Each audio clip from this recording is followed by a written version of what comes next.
This is the biggest military procurement disaster in modern British history. The UK has just been hit with an embarrassment from which there may be no recovery. British soldiers are going permanently deaf from the new Ajax tanks that arrived 8 years late, and just weeks after delivery, they've been recalled again. Here's what happened. The Ajax program was meant to deliver next-generation armored fighting vehicles by 2017. They arrived in November 2025. 8 years overdue, and £5.5 billion over budget. But the delay wasn't the worst part. During testing, the tanks were so loud inside, they caused serious hearing damage. Between 11 to 17 soldiers required treatment for hearing loss, with some placed on long-term medical monitoring.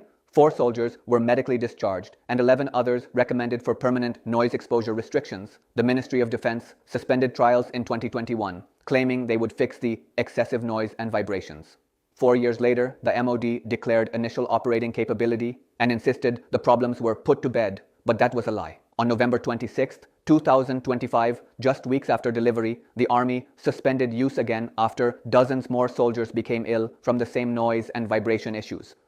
Now, soldiers who served their country are permanently disabled and will never fight again due to mismanagement by the UK government. The MOD has been screwed over by General Dynamics, the manufacturer, but the real victims are the troops. Here's what makes it worse. Nobody's even talking about this. This should be huge news dominating headlines, but it's being buried. The UK government doesn't seem to care that their soldiers have permanent disabilities from a program that should never have happened.